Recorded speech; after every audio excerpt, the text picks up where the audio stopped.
Ikaw, anong pangalan mo? Kurt po. Ganda naman ng kanta pinili mo. Nga eh. Okay, nagustuhan ko yung song choice mo. Nag-enjoy. I think yung audience, pati ako, may mga parte ng kanta na kailangan pa ng konting a little more work, right? Na kailangan ayusin pa natin, Kurt, no? Kailangan pa ng konting practice. So, pasa ko muna kay Coach Sarah. Hi, okay? Kurt! Hello po. Cute-cute mo naman. Thank you po. Napaka-honest ng naging performance mo, napaka-pure. Pipindot na dapat ako eh. Kaya lang, di pa ganun kahinog.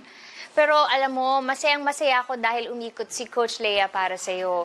Kung ano man yung mga kailangang improve at ayusin, gagawin niya ni Coach Lea para sa'yo. Congratulations! Kurt, magpapakatotoo ako ah. Sa umpisa nga medyo...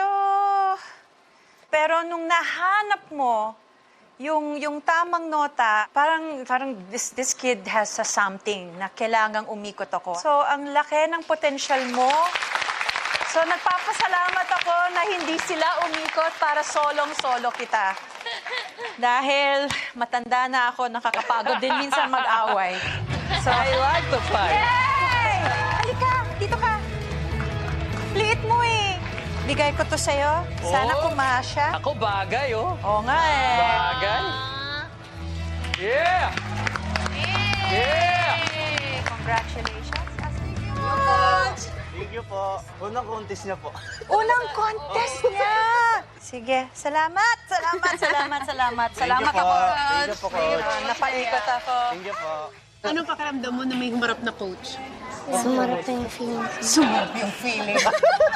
Gaano kasarap? Kasing sarap ng anong pagkain? Burger.